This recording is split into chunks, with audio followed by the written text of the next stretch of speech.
भजो मुरली मनोहर नंद लाला। भजो गिरिधर गोविंद गोपाला। भजो गिरिधर गोविंद गोपाल। भजो मुरली मनोहर नंद लाला।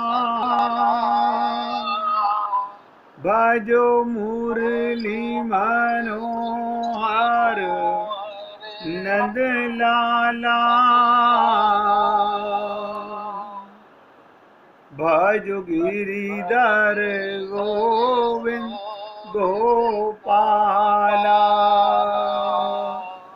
भजो गिरिधर गोविंद गोपाला।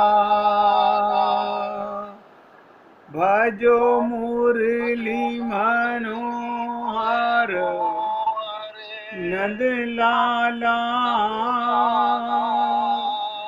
भजो मुरली मनोहर नंद लाला। भजो गिरिधर गोविंद गोपाला।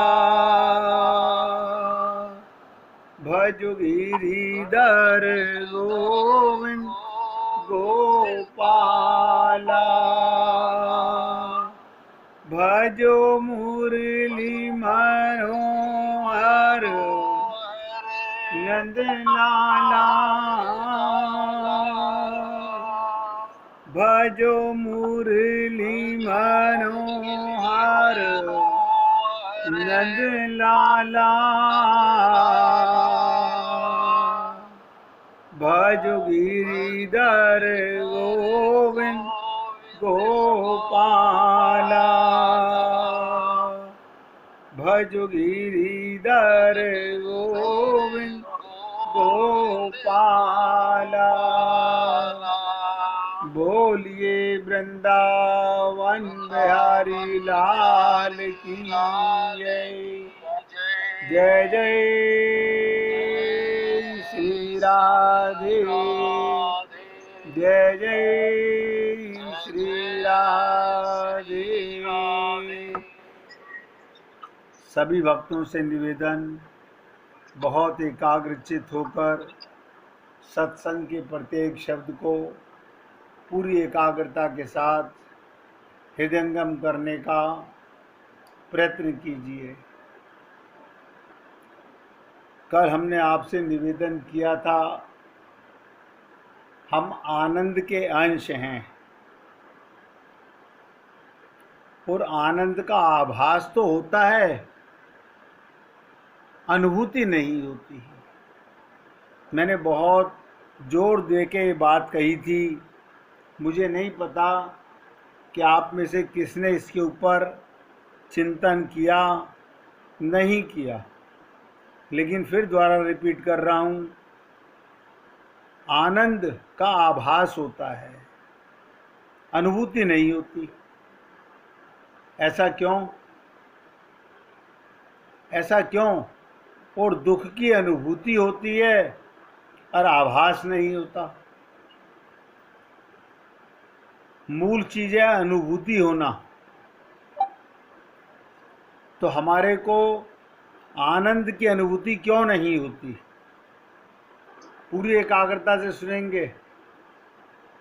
कल भी निवेदन किया था कि नोट कर लो, बहुत इम्पोर्टेंट चीज़ है और इस पे सोचो बार बार कि ऐसा क्या है कि मैं आनंद का अंश हूँ, परमात्मा का अंश हूँ, परमात्मा आनंदमयी है और मुझे आनंद की अनुभूति नहीं हो रही। आभास होता है कि आनंद कोई है जिसे हर कोई ढूंढ रहा है।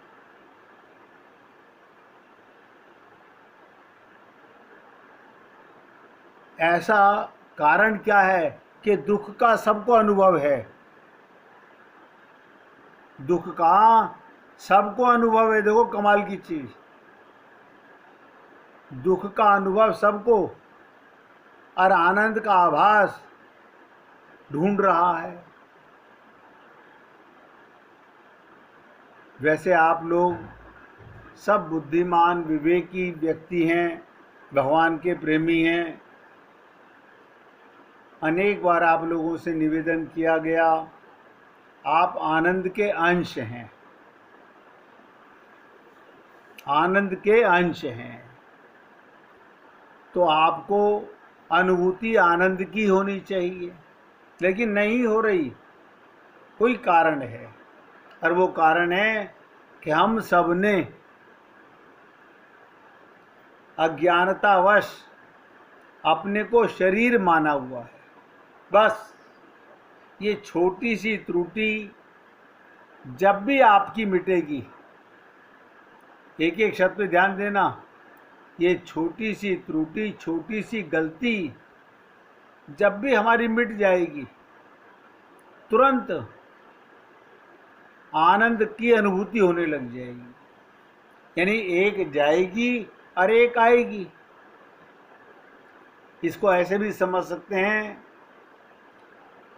प्रकाश के आने का मतलब अंधकार का चले जाना। इसका आप लोगों को बहुत अच्छा तजुर्बा भी है, सब जानते हैं, सबको पता है कि जैसे ही प्रकाश होता है अंधकार नहीं रहता।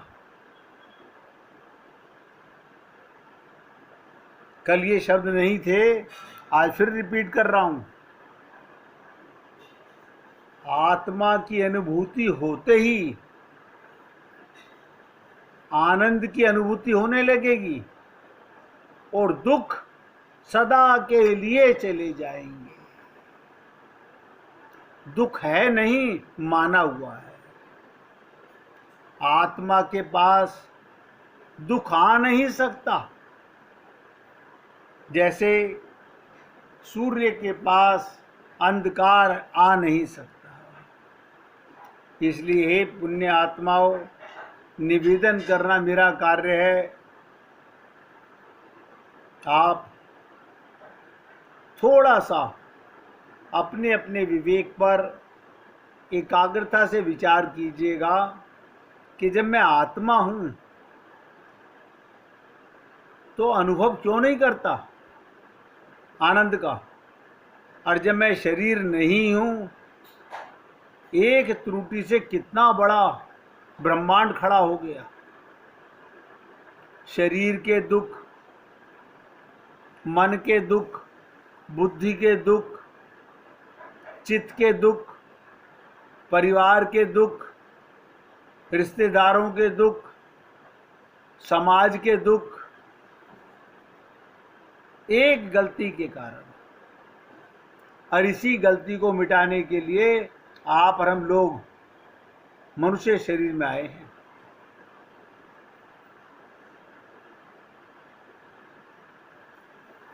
सोचिए, कोई तो कारण होगा, और कारण कुछ भी नहीं है। हमने कभी चिंतन नहीं किया है, इस पर मनन नहीं किया है, कभी विचार भी नहीं किया है। इसलिए बात द्वारा रिपीट की गई कि थोड़ा सा गहराई से इस पर चिंतन कीजिएगा। जिस दिन आपको आत्मा की अनुभूति, यानी अपने स्वभाव की, अपने स्वरूप की अनुभूति होगी, उसी दिन सदा के लिए अंधकार, दुख मिट जाएगा। कल आपसे चर्चा चल रही थी नंद बाबा और उद्धव के बीच में।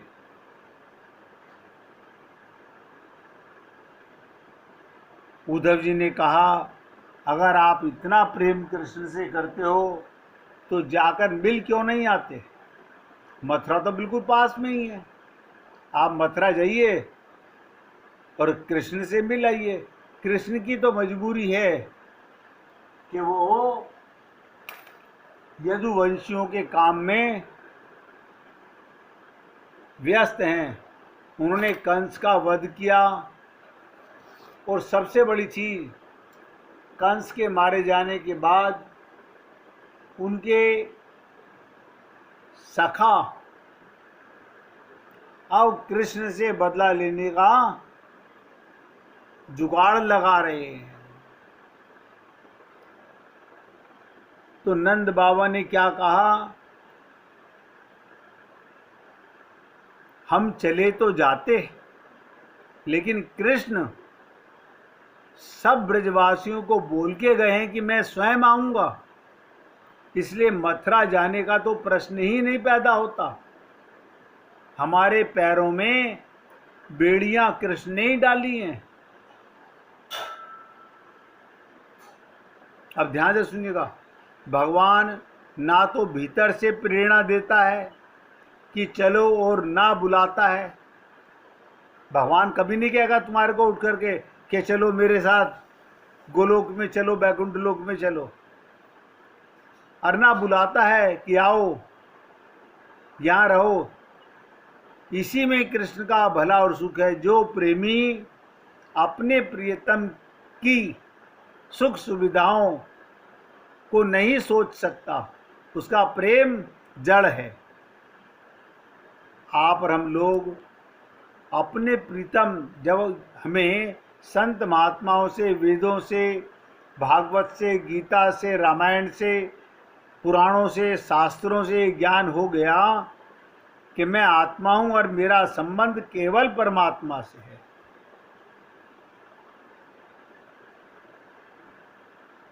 तो हमारे मन में 24 घंटे परमात्मा के प्रेम की इच्छाएं आनी चाहिए। लेकिन हम जो कुछ कर रहे हैं, पूजा पाठ, अर्चना, उपासना, पाठ, ध्यान से सुनो, सब अपने को शरीर मानकर कर रहे हैं।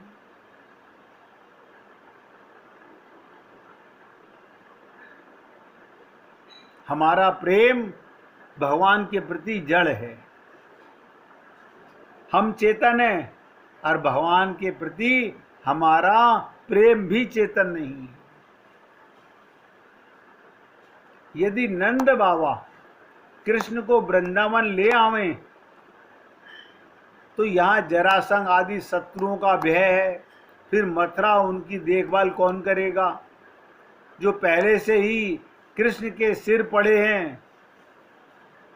कृष्ण के किसी काम में बाधा नहीं पड़नी चाहिए। नंद बाबा ये भी कहते हैं, हम अपने पुत्र के कार्य में बाधा उत्पन्न नहीं करना चाहते हैं। ये तो हमारा मन है जो भटक रहा है उसके प्रेम में, उसका इंतजार कर रहा है, ये हमारी दशा है। तो नंद बाबा ने एक बहुत विशेष बात कही, उद्धव जी, हम ब्रजवासियों के शरीर में अब इतनी ताकत नहीं है कि यहाँ से चलकर मथुरा पहुँच जाएं। हमको कृष्ण के पराक्रम का याद आता है, उसकी चितवन याद आती है। देखो, ये प्रेम की पराकाष्ठा है। आपका परिवार में, रिश्तेदारों में और संसार में जिससे प्रेम होता है, उसकी महानता आपको याद आती है, उसकी चितवन आपको याद आती है, उसकी हंसी आपको याद आती है, उसकी मुस्कुराहट आपको याद आती है, उसका बोलना आपको याद आता है। और नंद बाबा कहते हैं, हमें ये सब कृष्ण की याद आती है। बताइए, ऐसा कभी सोच सकता है व्यक्ति? अब हमसे अपने हाथ से खाया नहीं जाता। क्या मतलब? अब हमसे अपने हाथ से खाया नहीं जाता, पाँव से उठकर चला नहीं जाता, मुंह से बोला नहीं जाता। ऐसी स्थिति में कोई हमसे कहे कि तुम यहाँ से कृष्ण के पास चले जाओ, ये हमारे बस की बात नहीं। क्यों? हम खाते थे पहले कृष्ण को खिलाकर, खाते थे पहले कृष्ण को खिलाकर।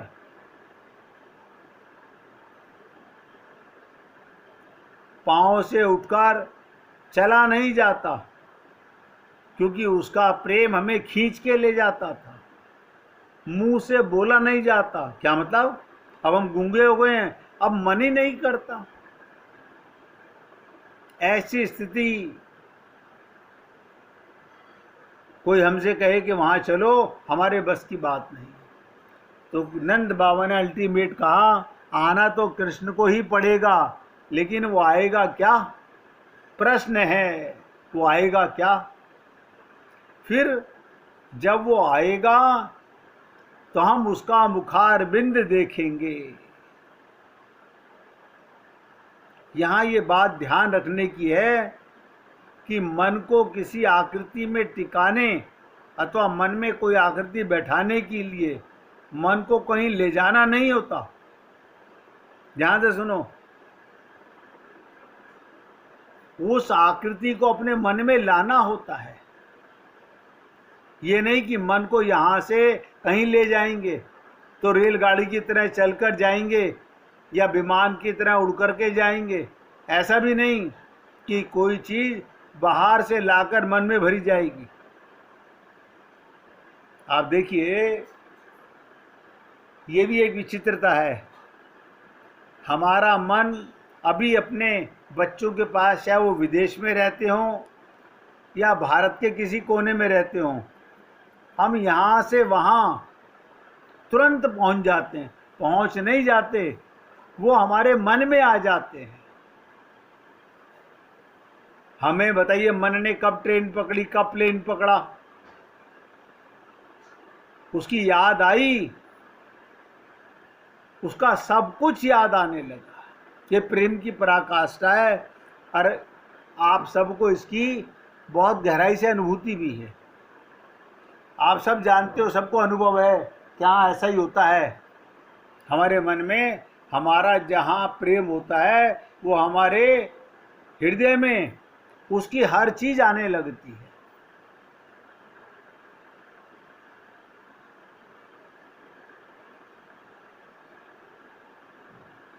ये ध्यान का रहस्य बड़ा विलक्षण है। यही ध्यान का रहस्य है। जब ध्यान करते हैं तो हमारे ध्यान में कृष्ण का करें, राम का करें, अपने गुरु संत महात्माओं का करें, भगवान शंकर का करें, देवी का ध्यान करें, जिसका भी आप ध्यान करते हो वो तुरंत हमारे मन में, हमारे हृदय में, और उसकी हर चीज जो हमें अच्छी लगती है वो याद आने लगती है। ये ध्यान का रहस्य बड़ा विलक्षण है। यहाँ तो चुटकी बजाओ और ध्यान लग जाए, क्योंकि इसमें न तो मन को कहीं ले जाना पड़ता है। बताइए, मन को नहीं ले जाना और ना मन में कुछ लाना पड़ता है। ध्यान के समय मन की एक आकृति बना लो। इस समय हमारा मन कैसा, बस अब जो मन में है, सांवरा सलोना मुस्कुराता हुआ, उसका मुखार बिंद, उसके घुंघराले बाल, उसकी प्रेम भरी चितवन, कमाल है। कहते ना, जाकी रही भावना जैसी, प्रभु मूरत देखी तिन जैसी। गोपियां गोबर का तिलक कर देती थी भगवान को। अब देखिए, उनके मन में वही तिलक लगा हुआ उनको नजर आ रहा है। इस प्रकार हे पुण्यात्माओं, तुम्हारे मन ने ये आकार धारण कर लिया। यदि कहो कि हमारा मन ये आकार नहीं पकड़ता, तो क्यों नहीं पकड़ता? सोचो, हमारे मन में, अभी मैं कहूँ मेरा बेटा, अगर 4 बेटे हैं तो चारों को ध्यान आ जाएगा। अब कोई बोले नहीं आपको दूसरे नंबर के बेटे का बताइए, आपको 1 सेकंड लगी 1 सेकंड लगी, उसे बुलाना नहीं पड़ा। मन को आदत है ध्यान लगाने की। हमें भगवान के पास मंदिरों में जाना पड़ता है और प्रेम में प्रीतम को आना पड़ता है। अभी हमारा भगवान से वो प्रेम नहीं है, ये सब मान के चलिएगा। क्योंकि जब तक हमें अपने आप को शरीर का भान रहेगा, तब तक कितना भी वेद शास्त्र पुराण पढ़ लें, गीता भागवत पढ़ लें, गीता के अंदर जितना भगवान ने मन की दुष्टता के ऊपर बोला है, एक एक श्लोक मन को बदलने के लिए, लेकिन किसका बदला? लोगों ने 700 श्लोक रट लिए, लेकिन मन वही का वही है, स्त्री पुरुष का मन है।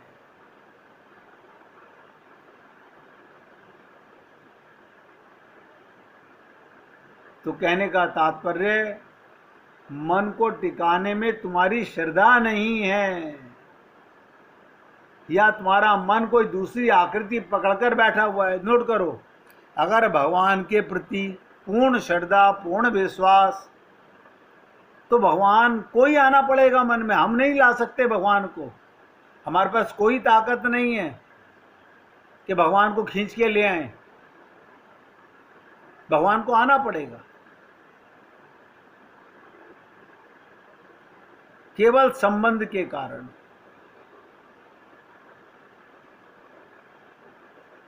और मैंने कहा दूसरा, मन में कोई दूसरी की आकृति पकड़कर बैठा हुआ है जिसको छोड़ता नहीं। ये बहुत इंपॉर्टेंट चीज है आप और हम लोगों के लिए। हमारा मन अपने शरीर को पकड़ करके, शरीर की सुख सुविधाओं का सामान पकड़ करके, और शरीर के संबंधियों को, परिवार को पकड़ करके बैठा हुआ है। बैठा हुआ है।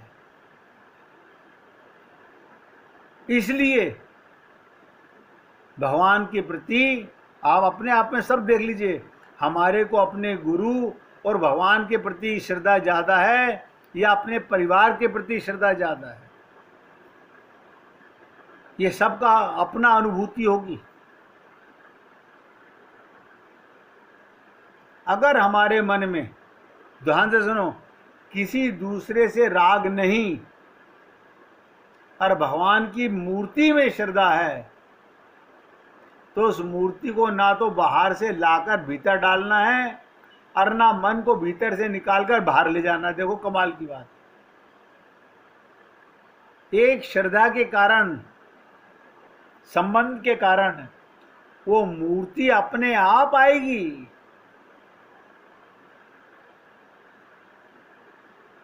मन जहां है वहां उसको आकृति पकड़ा दो। पकड़ा दो माने इस समय ऐसा ध्यान करके देखो, हमारा मन मंद मंद मुस्कुरा रहा है। आप देखिए, हमारे को हमारे परिवार के, हमारे बच्चों की कोई बातें बताता है, हमें बड़ा अच्छा लगता है। अच्छा लगना चाहिए, मगर ये बताइए, कभी भगवान की लीलाएं सुन के बच्चों से ज़्यादा वो बातें अच्छी लगती हैं? भगवान की लीलाएं, बस यहीं पर हमारे को मालूम पड़ जाएगा कि मेरा मन किधर झुक रहा है। मेरा मन अपने को शरीर माने हुए है या आत्मा का मन है तो आध्यात्म मन है, और शरीर का मन है तो देहात्मक मन है। मन एक ही है, या तो इधर रहेगा या उधर रहेगा। तो आप अपने मन को देखो, आपका मन मंद मंद मुस्कुरा रहा है, प्रेम भरी भगवान की चितवन देख रहा है। मन में जैसी शक्ल बनाओ बन जाएगी 1 मिनट में। और भगवान पल पल में रूप बदलते हैं। आप बताइए, आपको अपने बालक को निक्कर टी शर्ट में देखना हो, पैंट शर्ट शर्ट में देखना हो, कोट पैंट टाई में देखना हो, तो आप क्या कहते हो, बेटा एक बार ये पहन के दिखा, अब ये पहन के दिखा, अब ये पहन के दिखा। और भगवान आपने चाहा, भगवान वैसे ही नजर आने लग गए जैसा आपका मन भाव बना।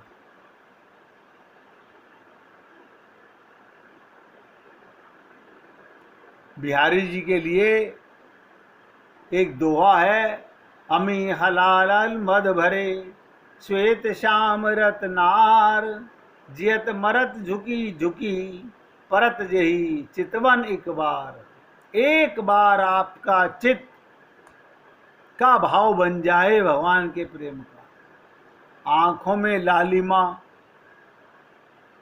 आंखों में कालिमा, आंखों में श्वेतिमा, आंखों में अमृत, आंखों में नशा, ये प्रेम की गुलाबी आंखें, ये मंजुल मुखारविंद, ये सुंदर नासिका और होठों पर मुस्कान, ये प्यार भरी चितवन, ये आकृति ही तो जिसको तुमने मन में बैठा लिया। इसको ना बाहर से खींचना पड़ा, ना मन को बाहर ले जाना पड़ा। एक प्रेमी भक्त गा रहा था, हमारी आंखों में आकर नंदलाल बस गए।